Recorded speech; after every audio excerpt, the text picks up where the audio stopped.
alxames la woon ñaar fukki fan ak juróom benn ci atum 2002 booba nekkoon nañ ci nekkin woo xam ne wi ñi nga xam ne ñoo di waa météo seen xam-xam màcc ci lépp loo xam ne aju na ci wàllu jaww yeeg taw bi ak asamaan seeg suuf si amuñu woon benn xabaar boo xam ne bii mëneesoon na koo tudd jëmale ko ci géej gi waaye nag bateau le Joola taxaw ci fële nga xam ne moom moo di quai bi nekk fële ci diwaanu Ziguinchor ngir fas fa yéene ba woon nag te it yéene moo doon def ñaari yoon ay bis gu nekk diggante Dakar ak diggante Ziguinchor.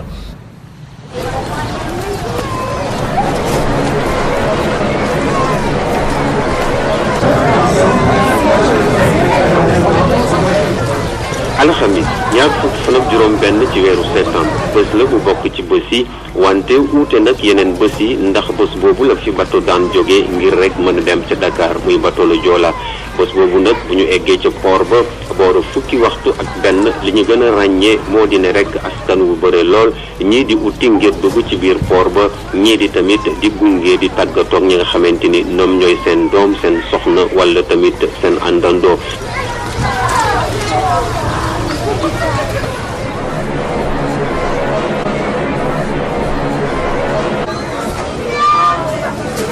askanu Ziguinchor ñu bëree bëri keroog dañoo njaxlafoon lool sawaroon lool ngir itam def tukki goo xam ne gi tukki la goo xam ne gi mën naa nam guléet lay doon ci bateau bi nga xam ne moo di bateau le Joola ñoo ngi fàttaliku xale bi nga xam ne mi ngi tudd Jeme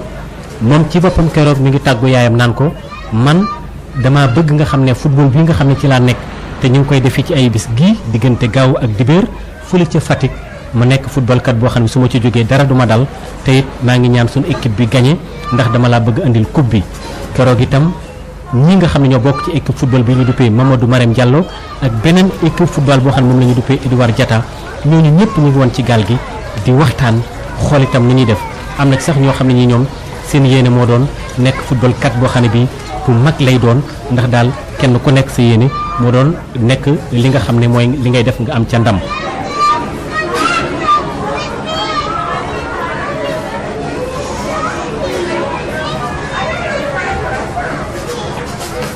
ci buntu port ba nag ab waxambaane ñoo fa taxawoon rek yore ay ticket ngir rek képp ku fa ñëw ñu mën laa jaay nga mën a egg ci bërëb ba ñun nag booru 11h la ñu jot a dugg li ñu gënoon a ràññee lu dul askan wi bëre lool ak nit ñi dem ak ñëw bëri na tamit ay oto yi nga xamante ni ñu nga taxawoon ci biir port ba ak it ay baana ay jaaykat yi dem di ñëw wala tamit ñi nga xamante ni daal dañoo yen woon ay bagage di ko dugal ci biir bato ba.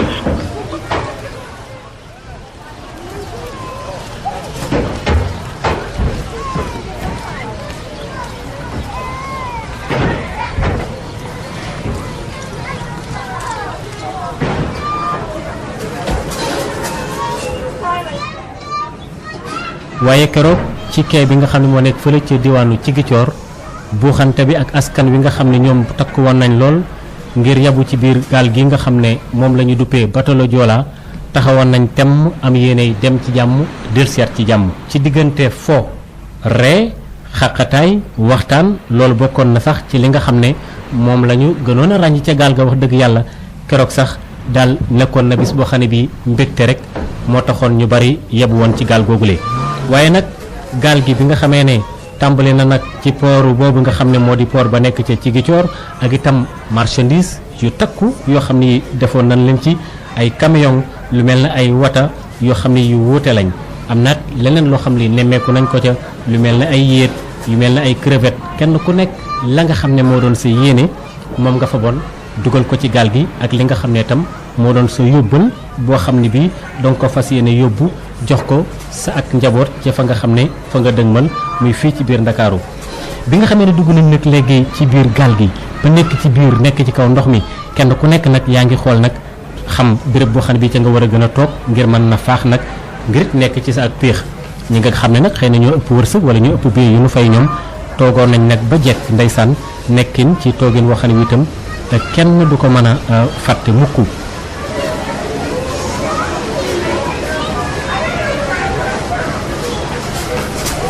wante lu gënoon a tax sax ñu ñëw foofu mooy dine rek dafa amoon benn nappkat bi nga xamante ni dafa ñëwoon jege bato bi tamit doon wàccee ab li nga xamante ni moom la gaalam bi yàbb yàlla def nag mu daal di jógee ci bi gaal boobu daal di suur ci biir ndox mi loolu tax na tamit sapeur pompier yi ñëw nit ñi bëre woon lool ngir rek mën a ñëw bàyyi xel tamit ci li nga xamante ni moom mooy xew-xew bi xewoon tamit ci biir port bi méngoo ak jógee bi fi bato daan jógee mu tax tamit sapeur pompier yi buñ fa eggee donte sax def nañu ay waxtu yu néew ci biir ndox mi mënuñoo génnee ki nga xamante ni moom moo fa jot a lab ñu bëre ci askan wi nga xamante ni ñu ngi doon tukki gis nañu daal li xaw a ñuul ci mbir moomu ba seen xel tey ci ñu bëggoon fomm seen dem Dakar.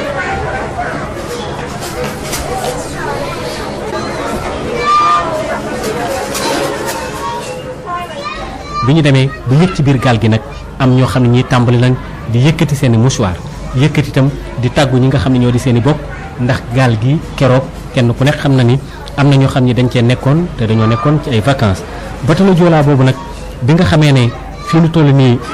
demoon na te it diiru fukki at yàlla ak ñaar ñu koy xammee na daana def loolu li te it ñu fàttaliku ne fukki fan ak ñaar ci weeru novembre ci atum 1990 booba ca Hollande jëwriñ ji nga xam ne moom lañu dénkoon équipement ak transport booba di Robert Sagna nekkoon itam maire fële ci diwaanu Ziguinchor moo daal di woon gàttandu nag ci ñaar fukki fan ak juróom-benn ci sattumbar boobule ci atum 2002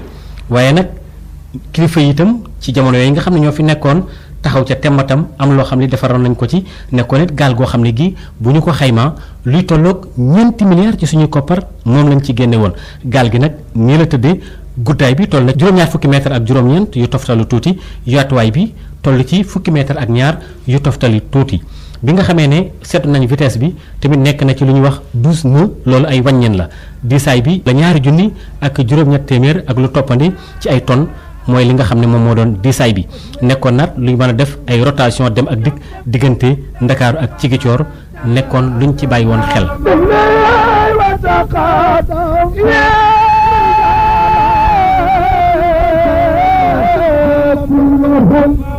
مقتد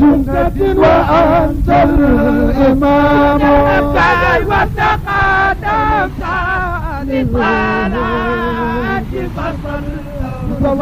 كلهم مقتد وأنت الإمام ويمدح المدح كل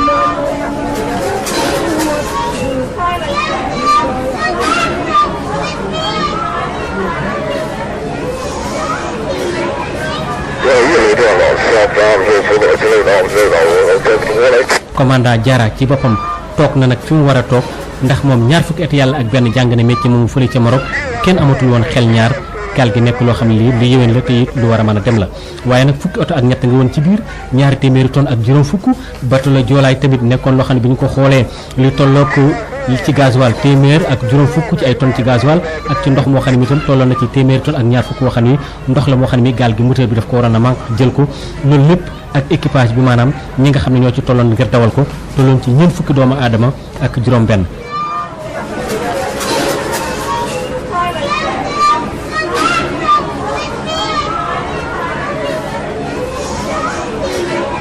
ginnaaw bu benn waxtu jotee la ab sirène jógee ci bateau bi di wone nit ñi daal pare na pour dem.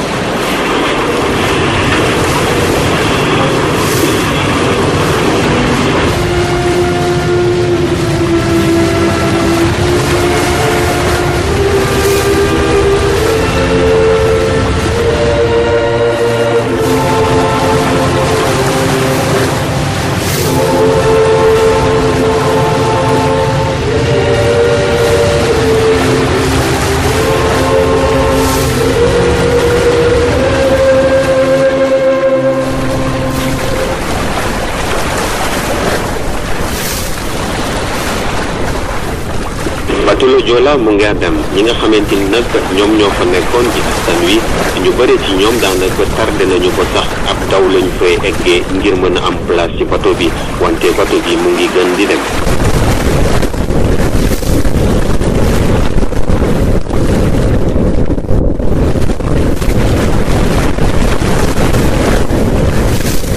ñu bare nag tàmbali nag di waxtaan ak mbumbaay mi ak lu demee noonu li bato bi tàmbali di daw ndànk-ndànk di daw ndànk-ndànk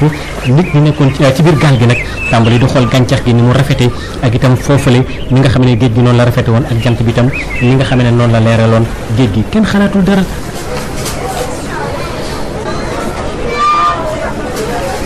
footballkat yi nekkoon ci biir am na ci ñoo xam ne ñu ngi doon wax naan ma pamtuyaat ko man bu ma sañoon damay nekk Ferdinand Coly am ñeen man Fadiga moo ma gënal ñeneen El Hadji Diouf moom moo ma gënal mu nekkoon bés boo xam ne bii kenn amul woon xel ñaar ne li nga xam ne ñu ngi koy wax léegi nii dina ci am.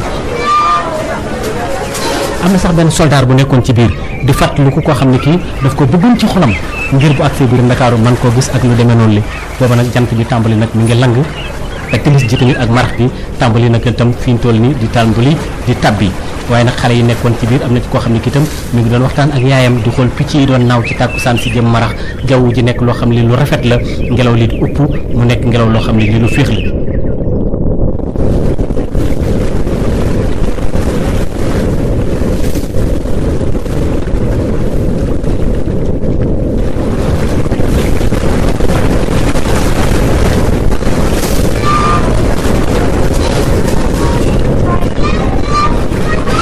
ba ci tuulu caravane nag fa la pëcc xoo ba tàmbalee ñii di dugg gaal yi loo ci ñii di yeb waaye commandant Diarra moom yàgg naa gis lu mel noonu yoonam nekkatu ci woon parce que nekkatu woon loo xam ne lu ko jaaxal la ndax kenn dina guléet pëcc xoo bi te booba kenn xamul ñaata doomu aadama ñoo yëgoon ci biir gaal gi ndax mbir mi doyoon na waar lool te tiisoon na lool ba nga xam ne mbir mi kenn xamul lu mu demee commandant Diarra toog rek ndax loolu ma baamtuwaat ko kenn du ne guléet.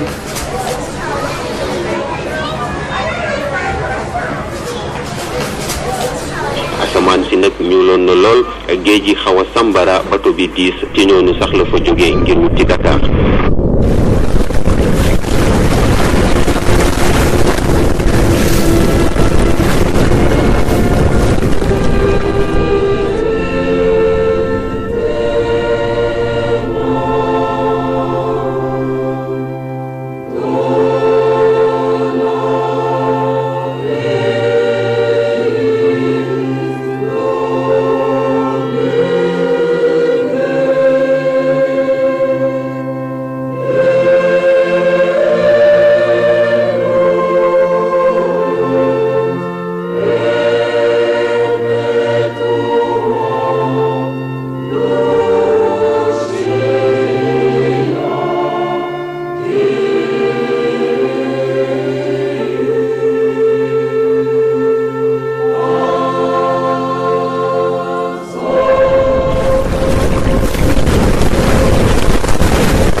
gaal gi tam mi ngi tàmbalee di taw rek ci biir géej gi ndeysaan.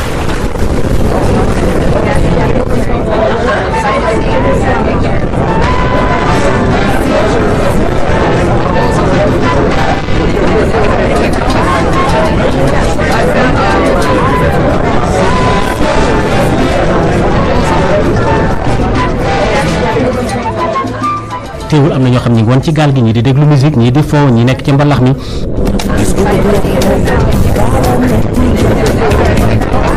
ñu baree bari nag ci biir gaal gi ñi ngi woon ci am po am mbumbaay am na benn orchestre boo xam bi dafa nekkoon gaa yaa ngi wax ci wàllu politique ñii di wax ci wàllu alternance lenn lekk ñu nekk ca di wax mbir yi ñii di wax fii am na ñoo xam ne ñi ngi tux ci biir kenn ku nekk daal yaa ngi woon ci biirum mbumbaay moo xam ne nii sa xol dafa féexoon.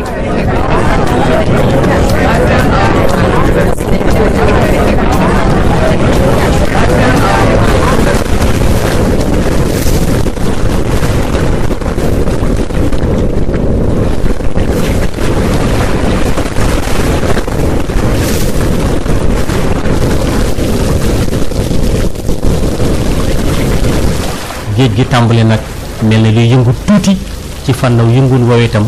la ca daal di tegu mooy ndox te mooy taw boo xam ne bii gannaaw xiin yooyu dafa tàmbali nag di rot di rot ci kaw géej gi ba nekkit loo xam ne lii daal lu kiimaane la foofa nag lañu waroon a mën a bàyyi xel lu bari bi nga xamee ne taw boobu nag am na fi saa si rek ñu bare bari te nekkoon ci biir gaal gi tàmbali nag di yëngu ak a daw. bon affaire bi ni mu demee dafa gaaw trop parce que man bi ma nekkee démb si restaurant bi joué ak 10 heures dem retour bi bon restaurant bi fees na del spectacle bi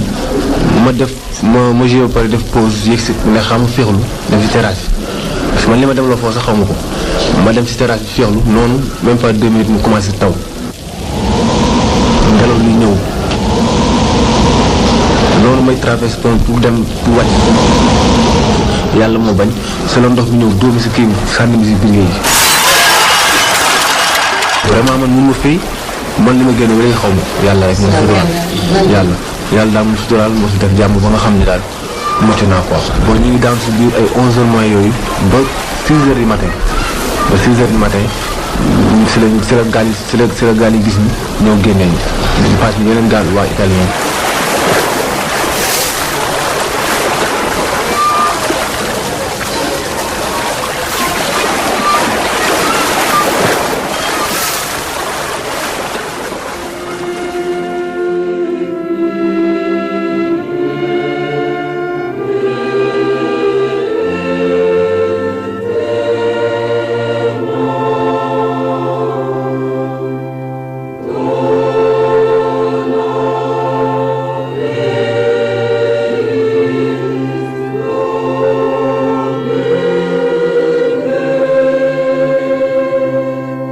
ci suba ga ci àjjuma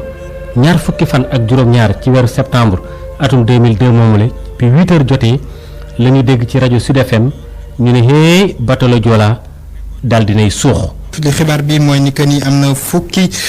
corps ak benn yoo xam ni tey ji daal waa agence Maritalia ñoom ñoo leen repêché si biir géej gi ndaxte bateau le Joola bi jóge woon Ziguinchor jëm si Dakar dafa suux moom nag fukki nit ak benn yoo xam ni faatu nañ si suba si am na yeneen ñetti corps yoo xam ni daal waa Maritalia for nañ leen tey ji moom nag lu tolloog juróom fukki nit yoo xam ni ñoom faatu wuñu wante sonn nañu trop waa Maritalia ñoo leen jël si seen ay bateau fi ñu toll nii ñi ngi xaarandiku bateau yooyu ak pirogue yooyu egsi fi nga xam ne moom mooy port bu Dakar. loolu nag nekk loo xam ne lii nag lu bett baate la am benn communiqué boo xam ne bii benn lieutenant colonel Balla Keita mi nga xam ne moom la ñu dénk wàllu yëgle ci wàllu DIRPA moom moo ko daal di wax daal di ne kat fokk ñu xam ne ne biig ñaar fukki fan ak juróom-benn ci weer wi bateau la Joola bi nga xamee ne 23h jot na maanaam 11h ci guddi daal di nay suux fële ca boori géej gi féeteeg boori Gambie loolu la colonel Balla Keita daal di wax moom daal di na kat lu tolloog juróom-ñaar téeméeri nit ak juróom-ñeent fukk ak juróom-benn ci ay passagers maanaam ñu doon tukki ñi ngi woon ci biir équipage bi maanaam ñi nga xam ne ñoo doon dawal gaal gi yëpp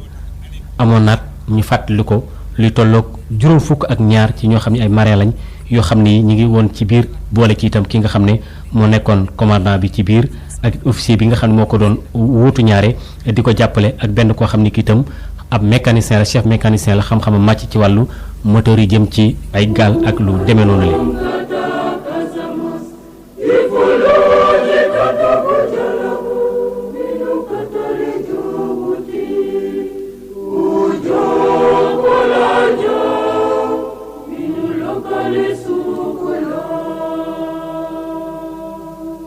communiqué boobu sax bi nga xamee ne ci maanaam ci bis boobule ñaar fukki fan ak juróom-ñaar ci weer satumbar am na loo xam ne li sax yokkaat nañ ko ci ne daal fii nu toll nii kët mbir yi nga xam ne dafa jëm ci wàllu nu ñu mën a jëflante ba daal xool ay appel rajo ba mbir yëpp gën a nekk lu yéwén ñu ngi ciy taxaw nii fii nu toll nii waaye mbir yooyu bi nga xamee ne am naa tam daal taxul mbir yi saafara am ndax amaatee soogul woon lenn luy niru xabaar bu aju ci mbir moomule. ca Gambie ambassadeur bi nga xam ne moo fa toogal réewum Sénégal ca Banjul xamle na kat accident bi fii nu toll nii moom mi ngi amee ci booru géeju Casamance gi digganteem ak portu Gambie bi foofu nga xam ne mi ngi gën a jege sax ci béréb bi nga xam ne fii la jiyee ji amee fii ñu duppee Sayang Point foofu lañ ko tuddee wala boog ñu duppee ko Katong mu nekk distance boo xam ne bi toll na ci ñaar fukk ak ñaar ci mille maanaam ni ñu koy wàññee ci wàllu géej gi jaraaf ji toogal réewum Sénégal keroog lii la wax bi nga xamee ne jëye jooju le am na. ci nabi salli wa sallim sarmada ala alladhi khatarna bi laylatil khatwalida ci nabi salli wa sallim sarmada ala alladhi khatarna bi laylatil khatwalida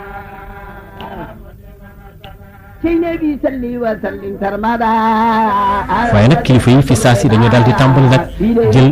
nappkat yi nag daal leen di yabal waa Gàmbi taxaw ñeneen ñi tamit taxaw yi seen xam-xam màcc ci wàllu yooyu la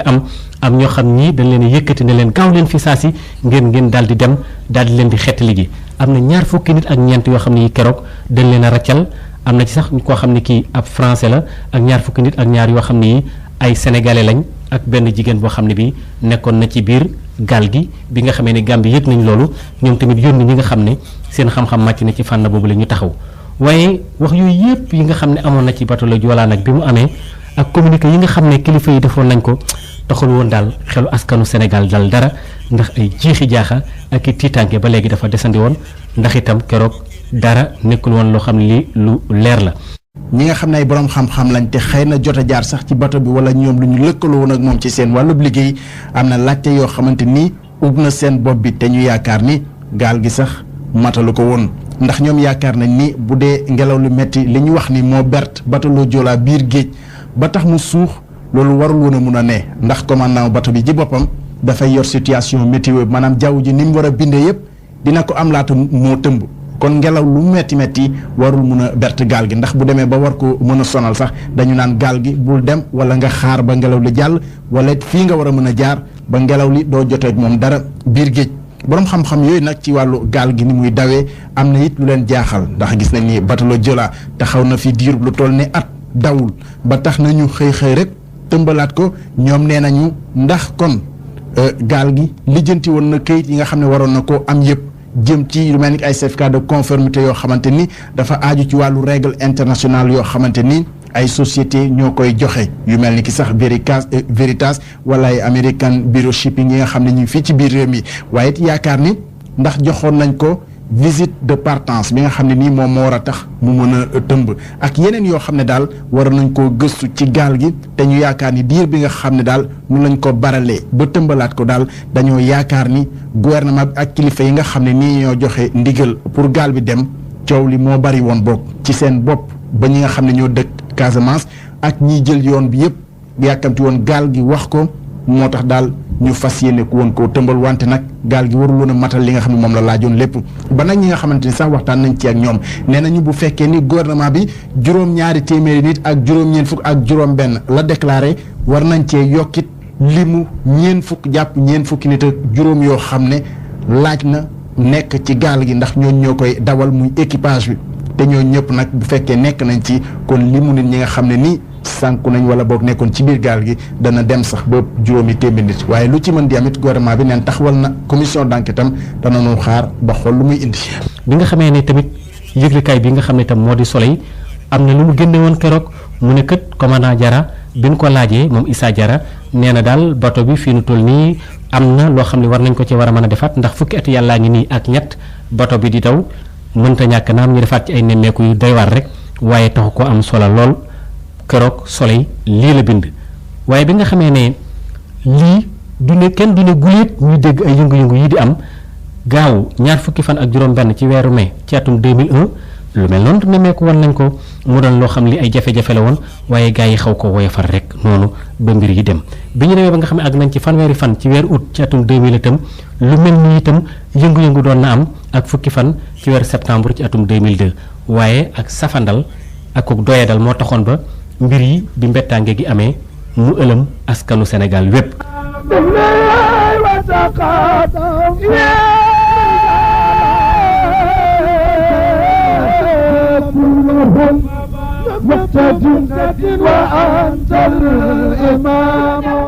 ñu doon secourir maanaam ñu leen doon xetli nag ñu baree bari ma baamteer ko ñu mel ni ñuy duppee ARCO ak DECO ñëpp ñëw di ay mbootaay yoo xam ni loolu lañ fas yéene liggéey ngir xetli askan wi bi nga xamee ne mbir mi am na nag ba ñu àgg ba ci juróom-benn waxtu nag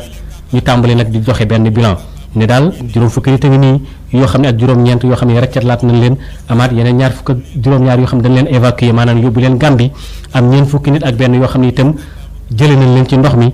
ak itam ñetti bâtiment yoo xam ne taxawal nañ leen itam ngir ak benn hélicoptère ba ngir daal xeetli askan wi ci ak gaaw keroog lii am na ci bis boobule lii itam taxawal nañ ci Banjul itam ak maanaam réewum Gambie def ci liggéey boo xam ne bii liggéey bu mucc ay la ndax taxaw am ñetti équipe yoo xam ne taxawal nañ leen. ci diwaanu Ziguinchor bi nga xam ne dem nañ ba 10 heures jot ak mbir yi bi nga xam ne itam léegi xabaar bi ñëw na dal si ci seen kaw ñu baree dañ ne daal mbir yi daal mën na ko xaw a gëmee noonu ndax bett na leen. fii ci pooru Ziguinchor depuis ci suba bu mbir mi xewee nit ñi yëpp ko tiis ak naqar rek la waa Ziguinchor nekkee fii ci port ba rawatina jigéen yi nga xamante ni ñu bëri ci ñoom jooy kese lañ nekkee ñii seen mbokk dëmb la ñu jógee ci biir fii Ziguinchor dugg ci bato bi ñii seen liggéey la ñii tamit ay mbokk la ñu am ñu ñëw gunge si leen te yàlla def li am li nga xamante ni daal mën nañ ko wax moo di ne bi mbir mi xewee fii fees na dell ba ñii di sandarma yebal fii ay ndaw ngir rek mën a yokk kaaraange gi ñu ngi fii sax ba waxtu bu ñuy waxante ak yéen nit ñaa ngi ci biti tamit taxaw di bëgg a xam rek lan moo xew ndax amuñu benn xibaar bi nga xamante ni tukkee na won leen te nit ñi ndax ñu ngi dund am déet bu mbir mi amee tamit am na benn kuréel bu ñu taxawal di plan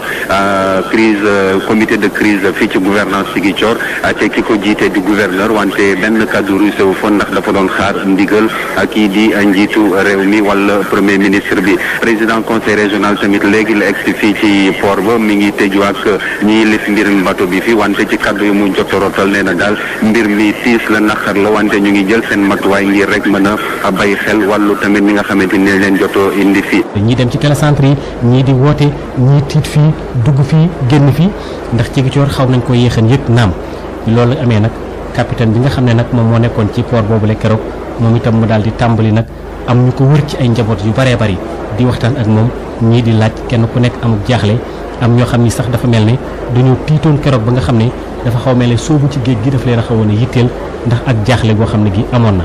ci Gàmbi bi ne ba nga xam ne dem nañ ba 11h jot ba tegal fanweeri minute itam diggaat nañ fa yeneen yoo xam ni amaat na fa ndax itam am na information yu bees yoo xam ni dikk na waaye yëpp dañoo nekk yoo xam ne yu tiis la te tamit nekkoon na yoo xam ne itam yu doyoon waar la ba ñu demee ba midi nag bi nga xamee ne nag kii nga xam ne moom moo di premier ministre bi di Mame Madior Boye keroog wax na ci rajo bi ne kët bateau la Joola moom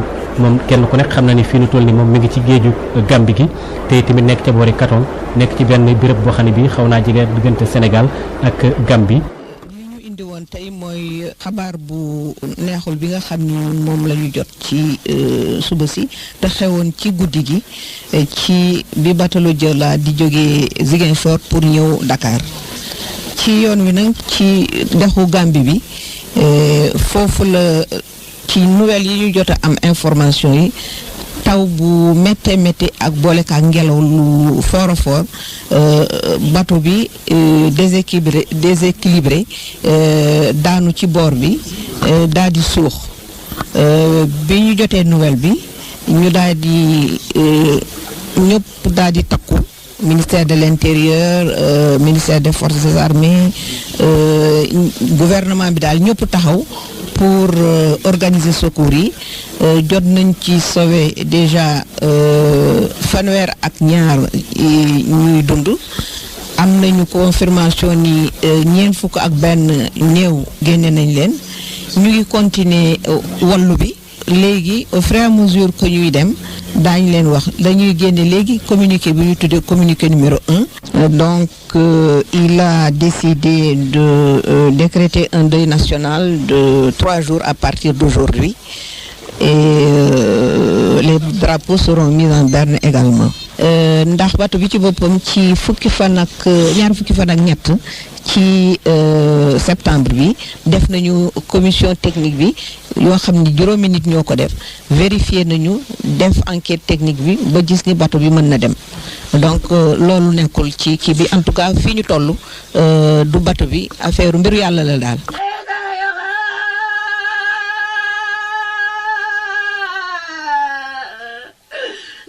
mbir yi ba mu ko waxee keroog xol yi fees nañu lool waaye def caa toftal ne ñeent fukki doomu aadama lañ jotagul ak benn ne faatu nañ lañu maanaam faatu wuñu leen la ñu raccal fanweeri nit ak ñaar ñu daal leen di génne ci ndox mi amit juróom-ñaari téeméeri doomu aadama ak ñaar fukk yoo xam ne nee ñu dañoo réer maanaam dañoo disparaître loolu itam keroog Mame Madior Boye wax na ko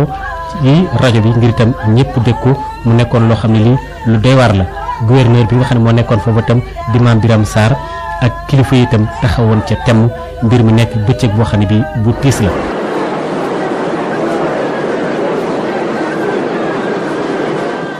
ci Dakar fii ci marché port moom dañ ko daal di song ñëpp dem ku ko dégg rek samp saw xel dem ca marché port ñii di laaj fii ana diw ñu tegal leen foofu ay liste ana kayit nangam ay portale am ñuy jooy keroog am na ñoo xam ni ba nga xamee ne dem nañ ba xamatuñ nu ñu def am na ci ñu féqatuku bëgg a gis seen mbokk tax ñu bëgg a dugg ci biir géej gi ni ma ko waxee léegi gendarme yi taxaw alkaati yi taxaw hôpital La Dantec hôpital principal hôpital bële nga xam ne tam moom moo di Fann fenn fu ci nekk kilifa ga fa nekk taxaw na temm bu fekkee ne sax demoon nañ ba fële nga xam ne moo di hôpital bële nga xam ne moom moo di La Dantec lu mu néew fanweeri lal ak ñaar génne woon nañ ko fa jëwriñ ji daal di waxaat ñu jël ay matukaay waaye port bi gaañi songu ko rek. fii moom dafa mel ne loolu moom ñii di jaaykat yu nekk fii ci marché la Joola dégg nañ ko ndaxte ñu bari ci ñoom daal jaaxle nañu ñenn ñi ñoo ngi jàpp seen bopp ñenn ñi ñoo ngi yuuxu ñenn ñi ñoo ngi jooy vraiment jaaxle nañu lool ci li nga xamante ne daal moom moo xew ci bateau la Joola ñenn nag ñoo ngi wax ne daal bateau la Joola moom dafa suux si biir géej gi waaye nag loolu dese nañoo leer ci loolu nag ñi nga xamante ne ñoom ñooy kilifa yu nekk ci fii nga xamante ne moom mooy capitaine du port ñoom daal ñoo ngi gisee seen biir ñoom fu mu toll nii daal ci benn réunion boo xamante ne daal amaguñ ci benn information boo xamante ne daal xam nañ jot nañ ko si li ci mën a waxaat tamit moo di ne fii ci marché du port daal am na benn sécurité cordon de sécurité boo xamante ne daal def nañ ko ci buntu fi nga xam ne moom mooy marché du port ñi di gendarme bi ñoo ngi taxaw daal képp koo xamante ne bëgg ngaa dugg ci marché du port di nga wax lu leer daal balaa nga fiy dugg ci loolu nag loolu lañ ci mën a jàpp gum ci information fu mu toll ni daal liñ ci mën a wax rek moo di ni ñii di jaaykat yi jaaxle nañu ñenn ñi ñoo ngi jooy daal xam ni fu mu toll ni daal mbir yi fu mu toll. ca Fann docteur bi nga xam ne moom la ñu duppee Khadiba daal di fab ab personnel la ñu koy liggéeyal réquisitionné leen ne leen daal bu leen dem fenn taxaw leen 24/24 bu kenn génn hôpital bi ku ñëw na ngeen ko taxawu for bi tiis foo sànni batt mu tag képp jaaxle xamatuñu penku xamatuñu sowu ndakaaru keroog mel na jant bi dafa rot am beneen ngelaw boo xam ne wii moom ci boppam moom moo fi doon upp.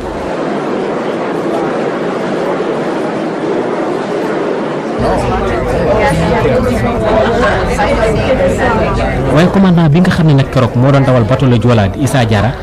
te nga xam ne mu nga dëkk fële ca cité comico moom ci boppam nekk na koo xam ne kii day keroog mbir yi nekkoon na loo xam ne lii doyoon na waar lool ci moom te tamit disoon na lool ndax këram ñu bari dañ faa ñëw song ko ay xaritam ay dëkkandoom ay xarit yoo xam ne itam ay wëllëre soxnaam lañ di ko laaj soxnaam day sànn toog jaaxle lool sol benn grand boobu boo xam ne bii sax moom astu moomale toog léeg-léeg mu fomp ay rangooñam léeg-léeg mu jaaxle mu toog ba mu yàgg rek ñu ne ko commandant Issa Diarra daal dara jotu ko mu desandi yaakaar waaye ci gannaaw gi nag mu xam ne daal yaakaaram dana yàkkeeku ndax jëkkëram jooju moom dootu ko mën a gis mukk ci àddina. bi nga xamee ne Abdoulaye Wade ca Paris yëg na xabaar boobu mu jàmpal ak ñëwam waroon naa ñëw 15 heures maanaam ñetti waxtu ci bëccëg waaye daf ko jàmpal ba lu tolloog fanweeri minute sax wàññeeku na ci diggante bi Mame Madior Boye mi nekkoon premier ministre gàttandu na ko ak général Mamadou Niang mi nekkoon ministre de l'intérieur ak itam kii nga xam ne moom ci boppam moo di Yuba Samb di jëwriñ ji nga xam ne moom lañ dénkoon armée bi ñoom nag ñu gàttandu ko waaye nag gàttandu goo xam ne gii gu tiis la gu ànd ak njàqare la gu yërëmtalu la ña tekkaaral mu daal di gisee ak ñoom waxtaan ak ñoom liy tolloog fukki minute ak juróom wala boog fanweeri minute bi mu paree nag la Ablaye Wade daal di génn nag daal di daje ak taskatu xabaar yi daal di ne mi ngi jaale askanu Sénégal ñi nga xam ne seen i mbokk ak seen i bokki bopp lor nañ ci gaal gi nga xam ne moo di bateau la Joola te nga xam ne itam suux na waaye nag li ma ci mën a teg mooy ñi nga xam ne ñoo def ji fokk itam ay daan ñu teg ko ci seen ndodd bisu keroog boobule képp ku mën a doon koo xam ne kii yaa ngi ci biir Sénégal doo ko fàtte mukk ndax junniy bakkan ak juróom-ñetti téeméer ak juróom-benn fukk ak ñett faatu woon nañ ca.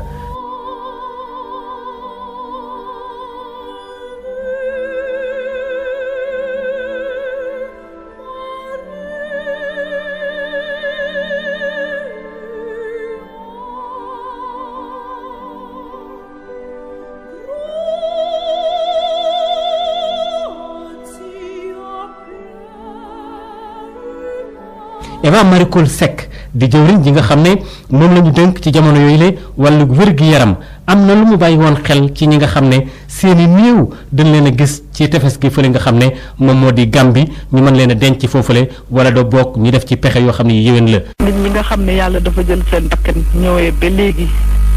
service d'hygiène daf si jóg daal di am daal ay produits yuñ si def yoo xam ne day tax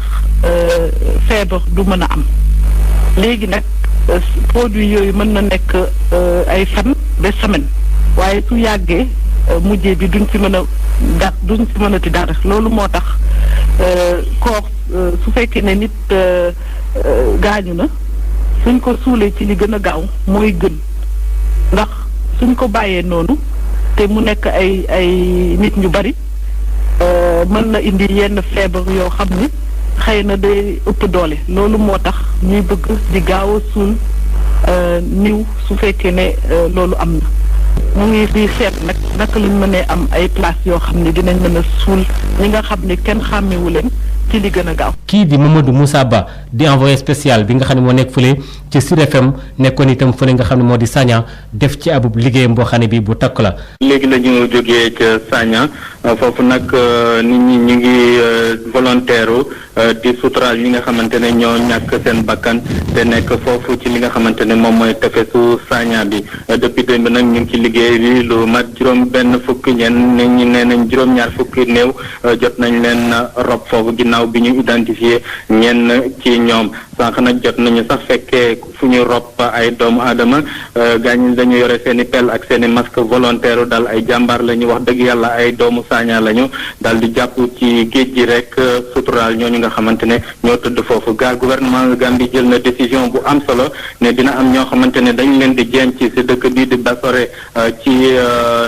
Birkama naka niñ ko defee pour Casamance ak Ndakaaru ñenn ñi nag li suñu borom bi dogal mooy ne xëy na foofu ci Sagna ci berge bi foofu maanaam ci tefes bi foofu la ñuy tëdd am na sax yoo xamante ne image yi ñu fa gis pour bañ choqué ñi nga xamante ne ñoom ñooy parents ñi nga xamante ne ñàkk nañ ci seen bakkan mënuñ ko wax ci rajo bi fii sax tax na daal li ñu gis daal mooy ne daal am na ñoo xam ne foofu daal la suñu borom bi tudd ne foofu la ñuy tëdd foofu lañ leen suturaal ñenn ñi foofu si tefes bi nee nañu ñii tëdd fii xamuñu ay jullit lañu wala xamuñu ay chrétien lañu waaye rek li wër te wër mooy am na sax ñoo xam ne du ñàkk seen i mbokk lañu ay doomu Sénégal bi rek li leen war mooy ñu rob leen ci anam yoo nga xamante ne moo gën a.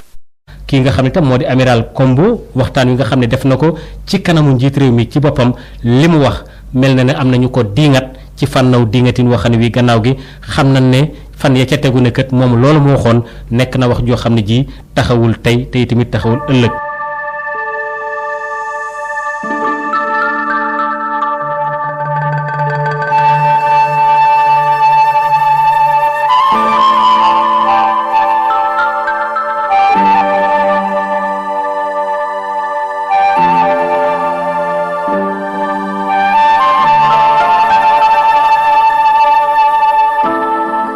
Ablaye Wade ci boppam ne kon lii mbir tey mbir mooy nañ taxawal mbootaay goo xam ne gi daañu mën a nemmeeku ak lunjutu lépp lu mën a doon loolu yitteeloon na li sabab tax tey jii bateau le Joola daan woon mbaa mu suuxoon ci géej gi ñaari rapport nag fi saa si dañoo daal di am bu njëkk bi moo kii di Youssoufa Sakho di jëwriñ ji nga xam ne moom la ñu dénk équipement moo ko njëkk a wone beneen rapport bi itam ki ko def di kii nga xam ne moom moo di Yuba Sambu ci jamono yooyu la di jëwriñ ji nga xam ne moom la ñu dénkoon wàllu l'armée bi.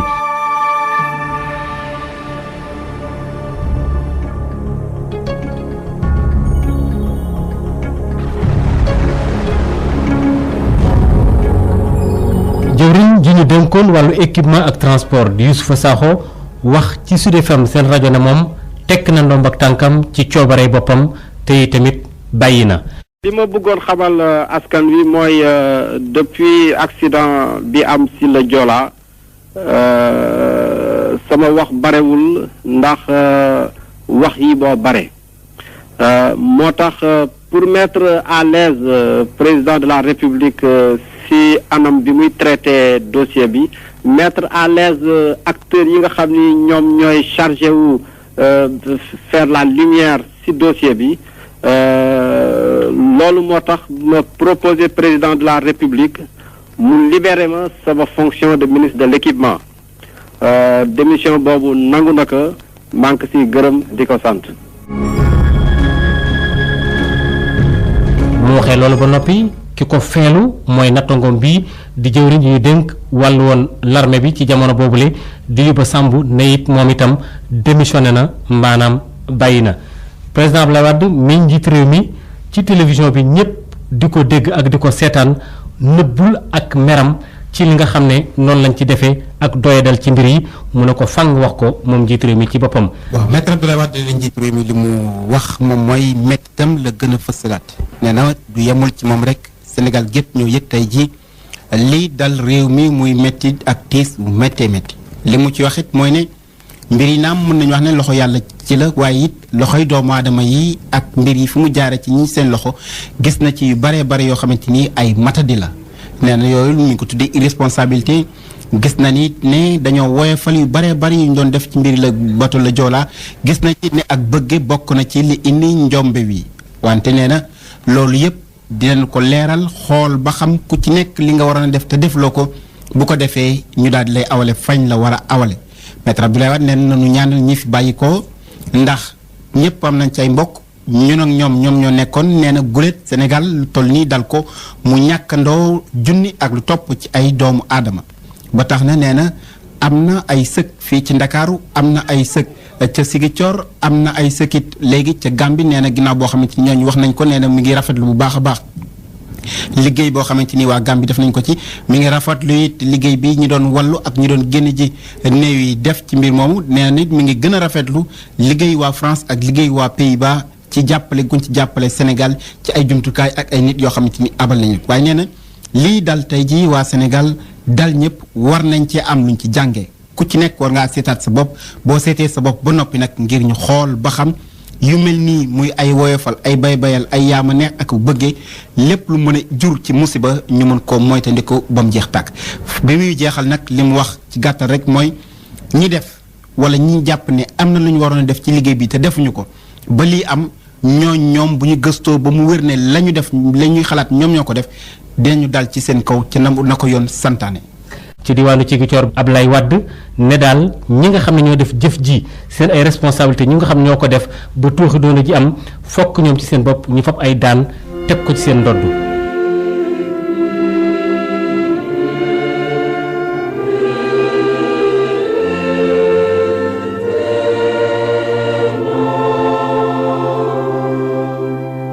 askan wi nag keroog moo xam jullit la moo xam catholique la ak kenn ku mën na doon ku ne la nga gëm ñëpp booloo nañ bokk genn ñaan ngir ñaanal ñi nga xam ne seen bakkan des na ci gaal gi nga xam ne moom la ñu duppee bateau le Joola. Monseigneur Théodore Adrien Sarr ma nga fa woon keroog. Pas qu'un seul d'entre eux se perde. Exauce la prière de ton peuple qui te demande d'accueillir dans ta maison de repos et de bonheur éternel tous les nôtres, enfants, adolescents, jeunes gens, adultes, personnes du troisième âge qui viennent de perdre la vie dans cette catastrophe. Seigneur Jésus, toi qui es là au milieu des croyants rassemblés en ton nom, écoute les supplications de ces croyants, daigne répondre à leurs appels, fais grandir en eux l'espérance de la vie éternelle et l'assurance que ceux des leurs qui viennent d'être appelés vers toi, toi-même les guides vers le Père, afin qu'ils connaissent là, près de toi, le bonheur promis, que tu les fasses asseoir dans la place promise, comme tu nous l'as dit tout à l'heure dans cet évangile. Nous te le demandons, toi qui vis et règnes pour les siècles des siècles. Amen. ak ki nga xam ne moo di Serigne Abdoul Aziz Sy Junior.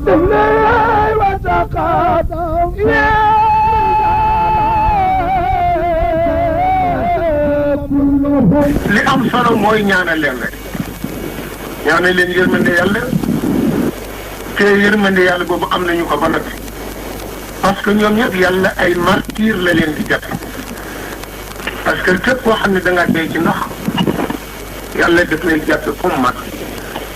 koo xam ne da nga dee ci safara yàlla daf lay jàpp comme martyr koo xam ne da nga doon mucc di am doom denc yàlla daf lay jàpp comme martyr te nag martyr moom yàlla jégal na ko ba noppi daf koy dugal aljanaam te ñun ñii fi taxaw ñëpp di métti lu di jooy wala di am looy xalaat kenn ku nekk da nga am mos yi te def dina ñëw te doo ko bokk ak kenn nii ñu demee la ñuy demee ñun ñëpp doo xam nag nan la ndax wattaqu yawman turja'una fii rek la wax da ngeen fàttaliku bàyyi xel bés bi nga xam ni da ngeen dellu si ci man mais waxul ban bés la waxul nan la waxul fan la wax na ko ci Alxuraan ngeen amul benn bakkan boo xam ne xam nga fooy dee man yàlla rek maa xam ci bakkan yi su ko defee nag kon ñun ñëpp am nañ ci mbokk man mi am naa ci ay mbokk am naa ci samay jarbaat am naa ci samay cousin mais nag dañuy daal di dellu ñun ñëpp ci yàlla xam ni moo ko teg.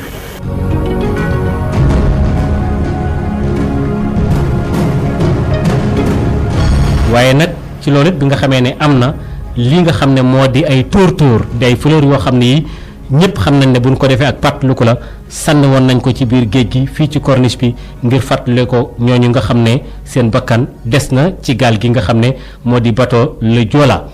tiis ak naxar képp ku ñëw fële sa corniche ba tey kat loolu jàppoon na la lool muy jullit muy catholique muy bépp religion ñëpp ñi nga xamante ne egsi woon nañu foofu julli nañu ñaanal ñi nga xamante ne ñoo faatu si bateau le Joola boobu ki nga xamante ne mooy monseigneur Théodore Adrien Sarr moom kat bi mu jëlee kàddu bi julli na pour ñi nga xamante ne ñooy chrétiens yi ak protestants yi moom nee na fu mu nekk nii nag képp koo xamante ne faatu nga si bateau boobu war na la ñaanal ndax yàlla suñu borom bi jébbal la àjjana. nee na ñoom nag balaa ñuy julli si wàllum catholique dañu war a def li nga xamante ne mooy baalu seen bàkkaar yi bu ñu baaloo ba pare nag julli na ñaanal ñi nga xamante ne ñoo faatu nee na kat fu mu nekk nii ñëpp li nga xamante ne waroon nañ ko def kii di président de la république Abdoulaye Wade def na ko gannaaw si loolu nag jaale na ko si au nom de la communauté chrétienne keneen ki nga xamante ne moo si topp te jël kàddu bi muy Serigne Abdoul Aziz Sy Junior moom kat julli na au nom de toute la communauté musulmane nee na kat fu mu nekk nii amul xaj amul seet ñëpp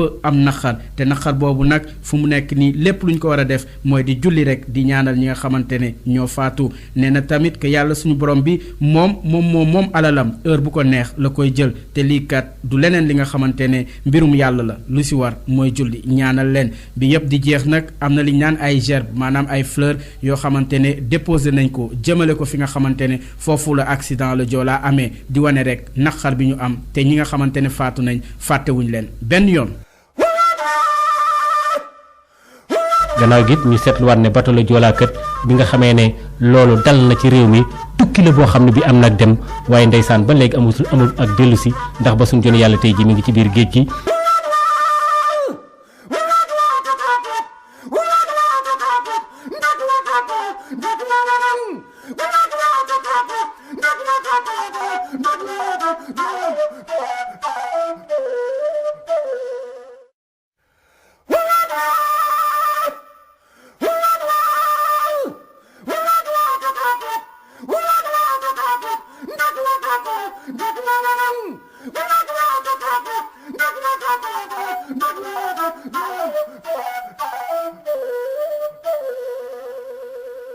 Errance.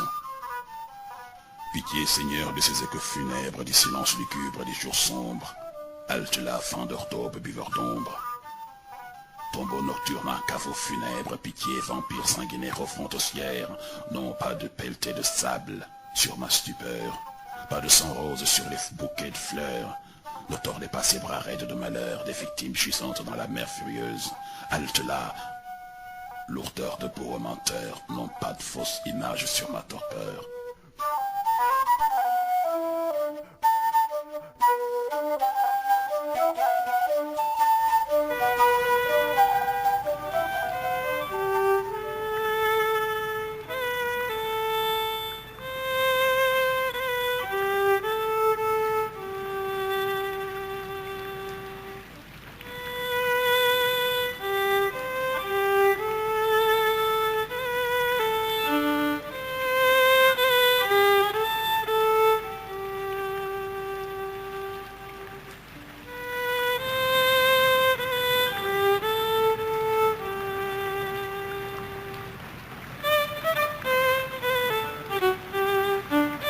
Il est de ces jours qui restent à jamais gravés dans les mémoires. Il est de ces matins dont le réveil donne l'impression d'une veillée noire.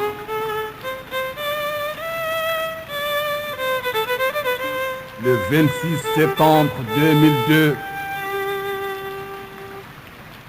la mort a frappé aux portes du Sénégal avec violence.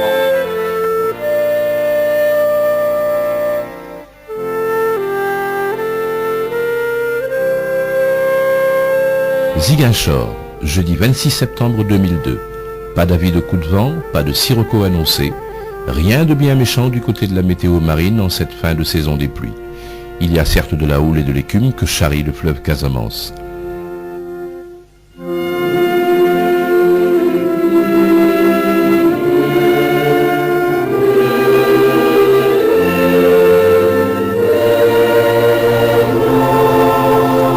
Jeudi 26 septembre, un jour ordinaire, un jour comme tous les autres de la semaine qui l'ont précédé, sauf peut-être que ce jeudi coïncidait avec le départ du bateau Le Joola de Ziguinchor vers Dakar. Le vendeur des tickets qui permettait l'accès à l'endroit avait à moitié distribué son carnet aux voyageurs et à ceux qui les accompagnaient. Ces derniers ainsi que les voyageurs continuaient à notre arrivée à s'arracher les tickets restants. Il est 11h, nous sommes dans l'enceinte du port. Une longue file de véhicules attire notre attention, mais surtout les va-et-vient des vendeurs ambulants, des voyageurs, des porteurs, bref, une ambiance colorée régnait au port. Le Joola, navire qui relie Ziguinchor à Dakar 2 fois par semaine, se prépare à appareiller. Sur le quai, le jeune Diémé rassure sa maman. Il fera tout pour ne pas se blesser lors du match de foot qui se déroule à Fatick ce week-end. Mieux encore, il promet à sa maman de lui ramener la coupe. À quelques pas de là, le capitaine des Lions qui conduit les jeunes de l'école de football Mamadou Mariam Diallo essaie de contenir l'euphorie des 20 jeunes footballeurs dont certains font pour la première fois la traversée en bateau. Elles sont 2 écoles de foot de la région à être invitées au tournoi de Fatick. On ne connaîtra probablement jamais la composition de la délégation de la seconde école de foot, Édouard Diatta. Entre rires, badinage, adieux et pleurs de ceux qui sont venus accompagner un parent, une amie,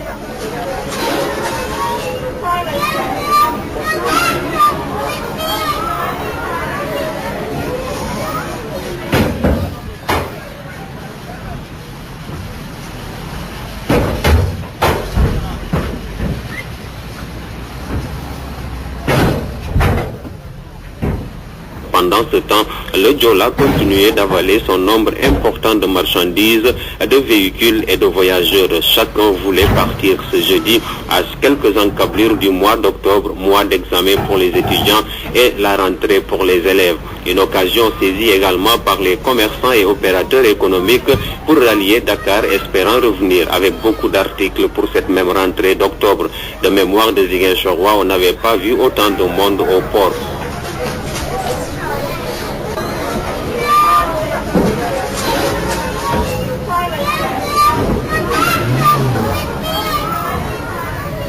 Les débardeuses font la navette des ballots de yéet, de crevettes séchées, de poissons fumés sur la tête. La Casamance est quelque peu la mer nourricière de la capitale du Sénégal. Les 2 cales du navire se remplissent au fur et à mesure de la rotation des femmes dockers. Le bateau, bien que solide encore, n'a plus son allure des premiers jours. Ces 12 années de navigation commencent à peser sur ses artères et il sort à peine d'une longue immobilisation. Une panne qui l'a cloué à quai près d'une année. Le navire a été réceptionné le 12 novembre 90 à Rotterdam en Hollande par le ministre de l'Équipement et des Transports et du Logement de l'époque, Robert Sagna, maire de Ziguinchor en ce 26 septembre 2002.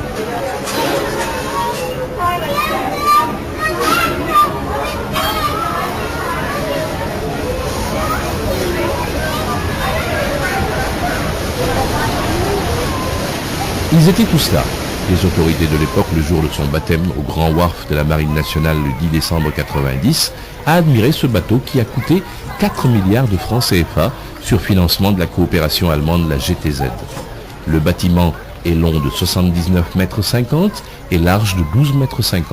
Vitesse 12 nœuds, 2087 tonnes et 4 jours plus tard, il reprenait la mer pour son voyage inaugural. Le Joola a, à ce jour, effectué plus de 1000 rotations Dakar-Ziguinchor-Dakar et une moyenne de 3000 heures de fonctionnement moteur.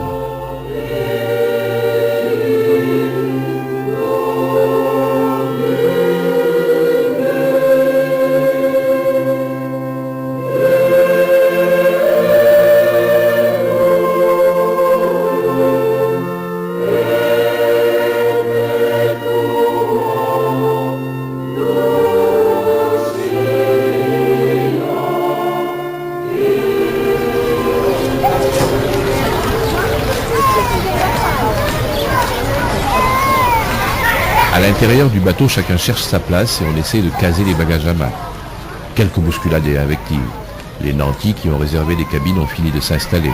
Sur le pont, les derniers adieux, des bras qui s'agitent, des mouchoirs qui flottent. N'oublie pas d'écrire quand tu seras au Sénégal, lance une voix féminine.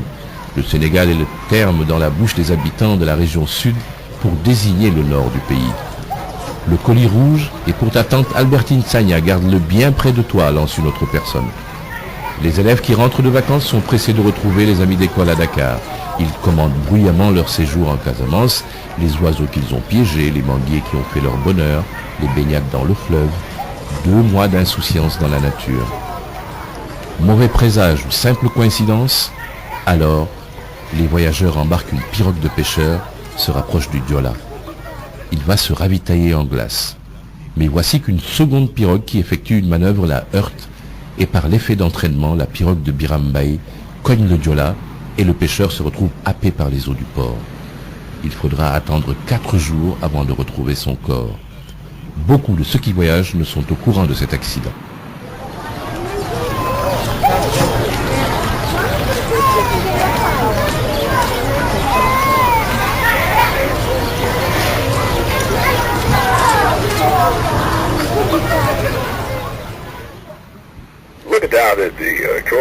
Dans la cabine de pilotage, le commandant Diarra est à son poste prêt à appareiller. Sa formation, il l'a faite à l'école royale navale de Casablanca et depuis 21 ans, il est en mer.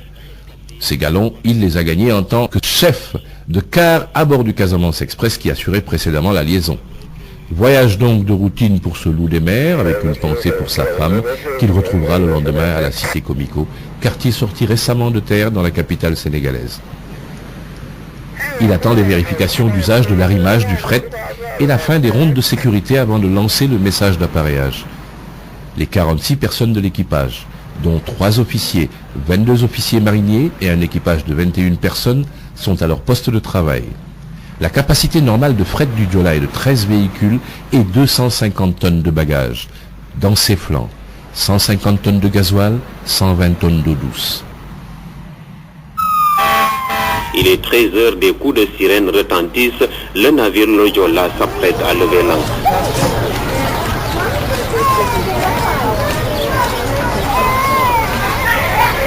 Il est 13h30.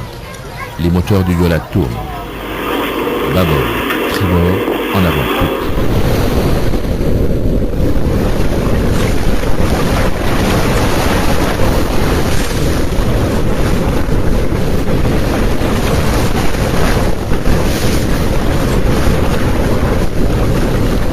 Cap sur Carabane. La vitesse est réduite au maximum.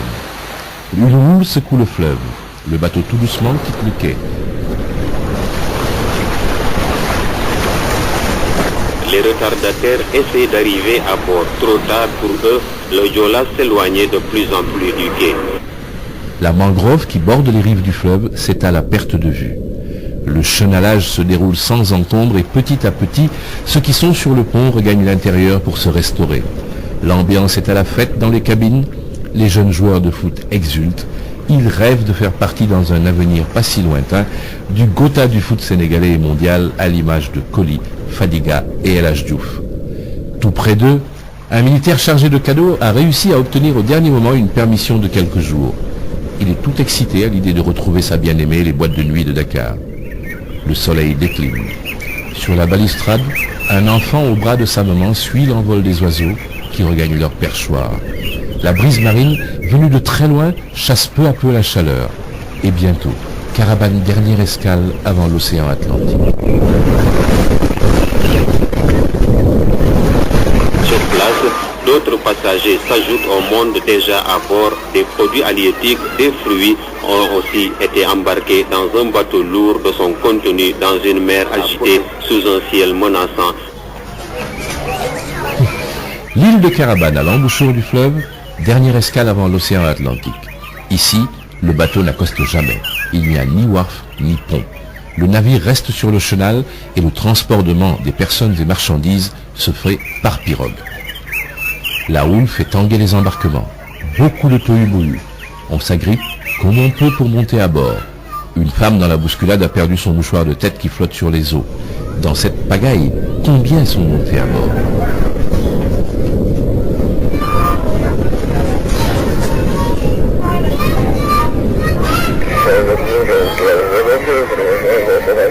Le commandant Diarra a vu tant et tant de fois cette scène de caravane que son œil en est blasé.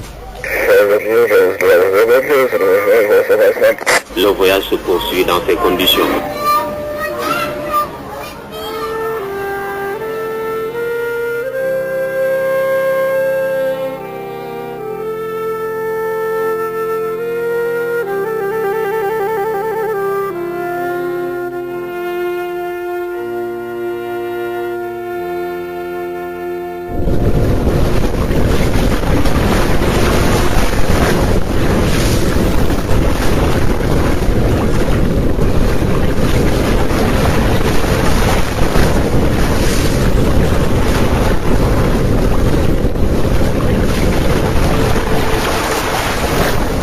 La nuit tombe et le Joola a laissé derrière lui l'île de Carabane qui retrouve son calme. Le navire sort du chenal et s'engouffre dans l'océan.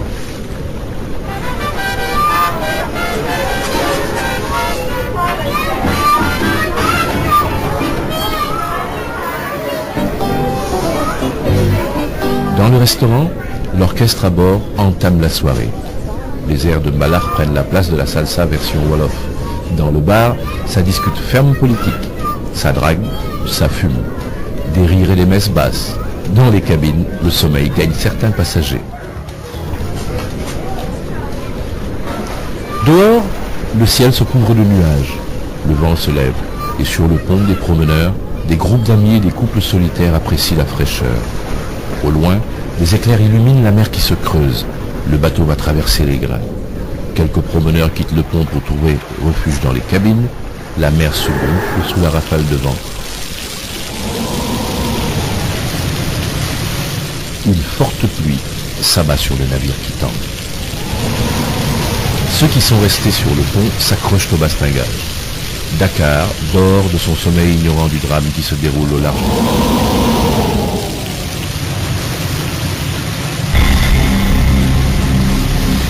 Je crois que la chose s'est passée d'une sorte de tellement rapide qu'il est très difficile de réaliser tout ce qui s'est passé. On ne peut pas expliquer parce que ça a été trop vite même. À l'espace de 5 secondes, moi j'ai vu le bateau renverser. Mais ce que nous retenons, c'est que il y a eu une pluie, une forte pluie et un vent très violent.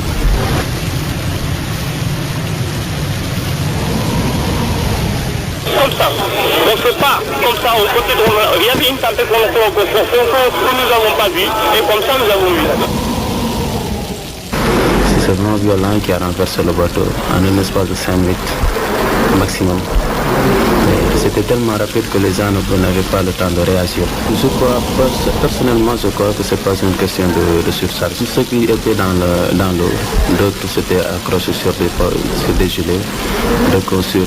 des radeaux. Parce que c'était un militaire qui avait eu le temps de partager quelques gilets. Tous ceux qui sont sortis, c'est grâce à Dieu.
Avec le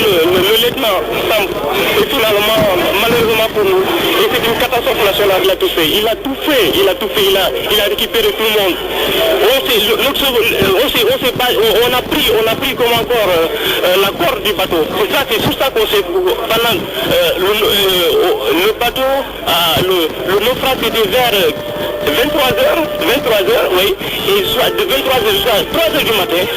c'est à 3h du matin que nous avons remonté sur le bateau. On était accrochés là, après on était là en train de discuter avec nous, avec l'appui du lieutenant Ousmane. Après on a trouvé une solution pour faire monter de quelques personnes. Et ces gens-là, on leur a donné la corde et comme ça, c'est comme ça qu'on ne connaît pas avant.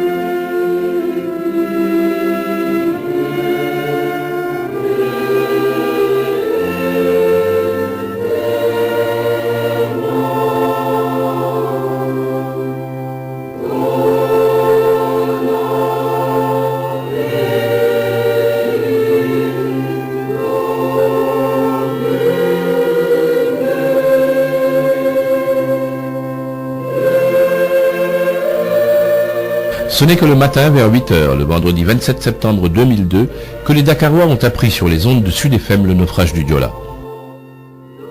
11 corps sans vie ont été repêchés au large donc de nos côtes. Le bateau le Diola aurait coulé et l'agence Maritalia qui évolue dans le secteur de la pêche a repêché 11 corps sans vie très tôt ce matin. 3 autres corps auraient été repêchés il y a de cela moins d'une heure et 50 personnes donc, qui étaient à bord sont actuellement dans les bateaux de l'agence Maritalia.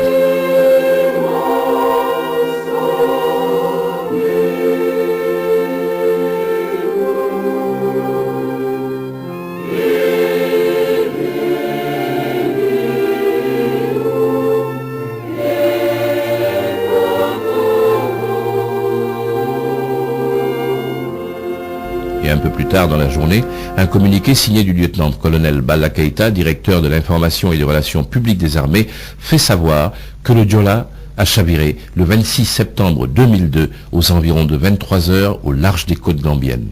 Il a été pris dans une tempête, avec à son bord 796 passagers, y compris l'équipage et 10 véhicules. Et le communiqué d'ajouter: vers 5 heures du matin, le 27 septembre, l'officier de permanence du Centre de coordination des opérations de la Marine l'appelle radio confirmant l'heure probable d'arrivée, HPA, du navire, après plusieurs tentatives à lancer le message « Pousse à la mer ».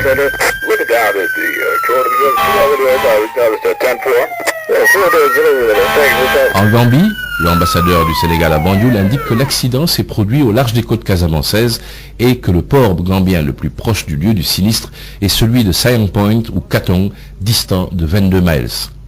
Les autorités ont été averties par les pêcheurs qui ont repêché quelques rescapés et les ont acheminés vers Banjul. Aussitôt, les autorités portuaires gambiennes ont dépêché 2 vedettes d'une capacité d'emport de 24 personnes chacune et que les Gambiens autorisent l'utilisation des infrastructures dans les secours. L'ambassadeur reconnaît qu'une tornade d'une rare violence s'est abattue sur Banjul dans la nuit de jeudi à vendredi. En début d'après-midi, 24 rescapés agrippés à une corde autour du bateau ont été convoyés par un navire de pêche gambien. Ils sont 2 Bissau-Guinéens, un Français, un Gambien et 22 Sénégalais dont une femme.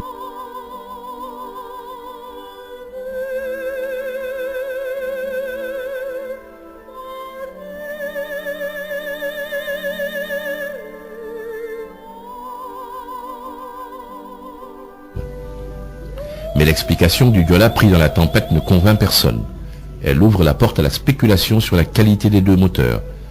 La réfection du 2e moteur tribord s'imposait aux yeux de certains spécialistes. Mais pour le capitaine de corvette Issa Diarra qui commandait le bateau lors du voyage inaugural cité par le quotidien Le Soleil, l'un des moteurs bâbord a été rénové, mais le second moteur, aussi bien que fonctionnel, demande une révision après 13 ans.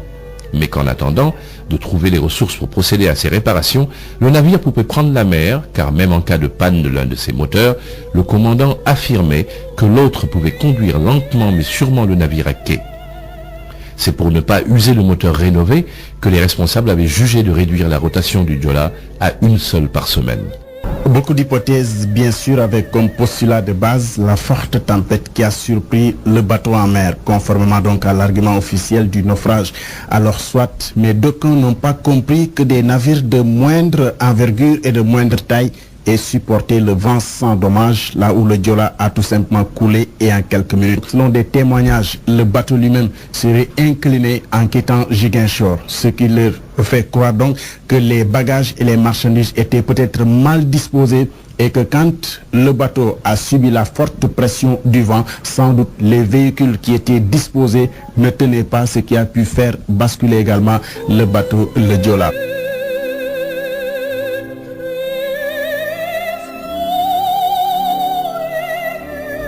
Ce n'est pas la première avarie que le navire a connue depuis sa mise en service. Le samedi 26 mai 2001, il avait disparu en mer après des heures d'angoisse. Et, après une autre avarie le 31 août 2001, il ne devait reprendre la rotation que le 10 septembre 2002. Sa troisième rotation lui sera fatale.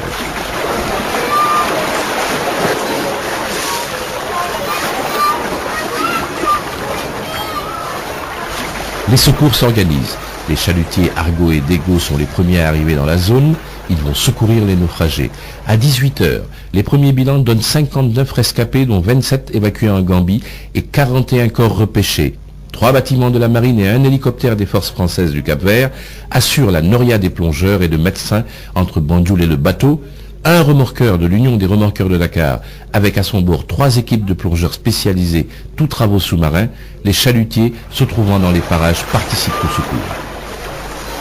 À Ziguinchor, c'est vers 10h que la nouvelle est tombée. Les premières versions rapportent qu'un navire aurait heurté le Joola.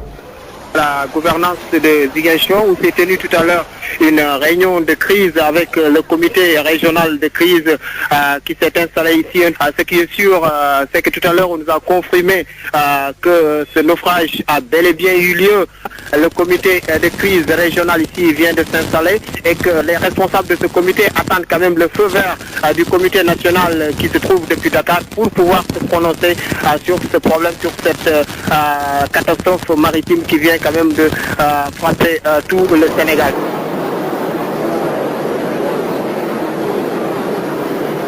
L'embarcadère et la capitainerie du port sont envahis par les familles qui, la veille, avaient accompagné des parents. Les agents du bureau de transbordement sont débordés par les personnes à la recherche d'informations. Plus d'1 millier de personnes cherchent des informations pouvant infirmer les nouvelles diffusées par les radios privées de Ziguinchor. L'adjoint du chef de service de la capitainerie a presque perdu la voix. Les larmes aux yeux, le chef de service de la capitainerie du port confirme. Le Joola a coulé dans les eaux territoriales de la Gambie. Je n'ai aucune information de plus sur le bilan de la catastrophe, affirme-t-il vers 11h30. À la capitainerie, noire de monde, la gendarmerie essaie de contenir la foule. Des regroupements se forment autour de ceux qui possèdent un poste transistor. Les cabines téléphoniques des alentours du port sont prises d'assaut par les personnes qui veulent joindre Dakar pour des compléments d'information. Vers 12h, quand à la radio le Premier ministre Mame Boye annonce le naufrage du Joola au large des eaux gambiennes, vers Katong, une localité frontière avec le Sénégal, ainsi que le premier bilan estimé à 41 morts repêchés, 32 rescapés et 723 disparus. Pour le moment, à l'heure où je vous parle, nous disposons de quelques informations. La première, c'est que le drame a eu lieu dans la nuit du 26 au 27, plus exactement aux environs de 23 heures au large des eaux territoriales de la République de Gambie. Et d'après les informations que nous avons toujours, le bateau a chaviré, s'est renversé sur le côté, sur l'effet conjugué, forte rafale de vent et de pluie, et qu'à bord, il y avait 796 passagers. Pour le moment, il y a 32 survivants, il y a 41 décès confirmés, mais les secours se poursuivent parce que dès qu'on a appris la nouvelle, le plan Orsec a été déclenché au niveau du ministère de l'Intérieur. L'alerte SAR aussi a été déclenché par le chef de l'état-major général des armées. Les moyens humains et matériels, aussi bien du port autonome de Dakar que de la marine, ont été mobilisés. Les chalutiers qui se trouvaient dans les eaux territoriales ont été alertés et dirigés vers le lieu du naufrage. que l'état du bateau est mis en cause ou non? Absolument pas, en tout cas pour le moment, puisqu'il a subi une visite technique le 23 septembre. Nous attendons l'arrivée des premiers corps aux environs de 15 heures et les blessés seront acheminés vers les hôpitaux. Tous les hôpitaux de Dakar sont réservés, ainsi que l'hôpital de Kaolack et les centres de santé de la région de Kaolack. Les pharmacies, vraiment tout le dispositif est en branle.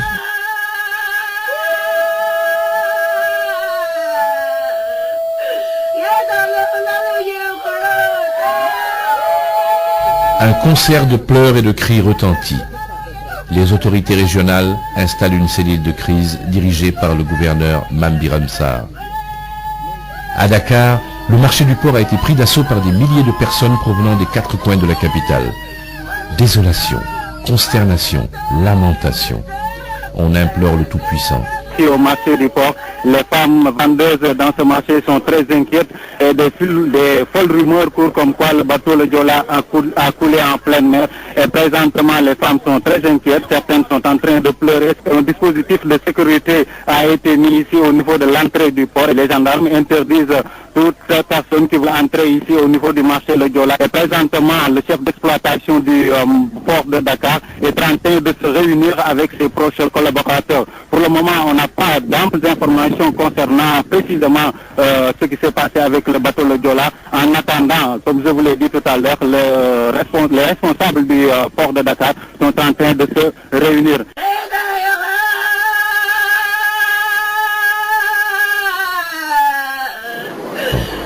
Des groupes de femmes pleurent à chaudes larmes et courent dans les travées du marché, accueillies par celles qui les avaient précédées. Madame Diémé est assise dans un coin du marché, les yeux braqués sur la mer. Son mari et ses 2 enfants qu'elle avait laissés à Ziguinchor il y a seulement 4 jours sont dans le bateau. Le regard absent, elle a perdu l'usage de la parole. À côté d'elle, un homme d'une 50aine d'années attend d'avoir des nouvelles de ses 3 enfants et de ses 2 neveux partis passer les vacances en Casamance.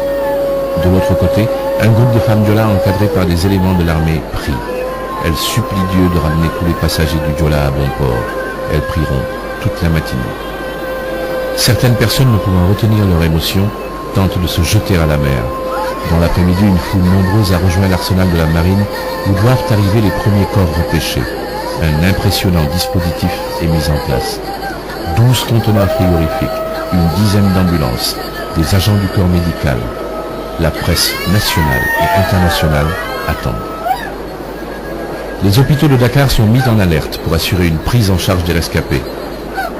À Le Dantec, le docteur Amadouba assure l'intérim du directeur de l'hôpital. Il fait l'inventaire des places disponibles. Il a réussi à dégager 32 lits dans les différents services. Un plan de circulation des ambulances est organisé. Le personnel de la radio est consigné. 3 assistants sociaux accueillent et orientent les parents des victimes. À l'hôpital principal, le professeur Boubacar Wade ne donne pas de détails. Il se contente de répéter que toutes les dispositions sont prises.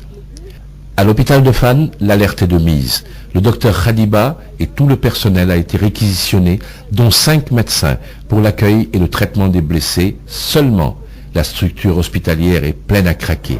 Et, devant le manque de place, on envisage de dresser des abris de fortune. Seule inquiétude, l'insuffisance du matériel et de médicaments, et que la pharmacie fonctionne 24 heures sur 24, et qu'il n'est pas exclu en cas de rupture de sortir de l'argent de sa poche.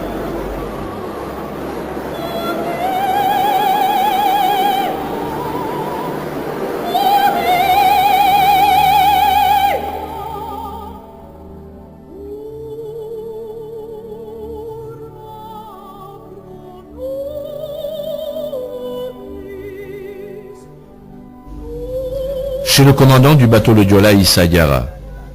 À la cité Comico, ils sont tous là, les meilleurs amis, les voisins. Ambiance de deuil. Habillée d'un grand boubou rose, Astou, la femme du commandant, est assise sur un tapis, la tête retenue par une main, accoudée sur le rebord d'un des fauteuils. Une femme assise dans le fauteuil la surplombe. Elle tient un éventail à la main. Madame Diarra, pensive, tente de contenir son émotion. De temps en temps, elle essuie une larme à l'aide d'un mouchoir blanc qu'elle tient dans sa main droite.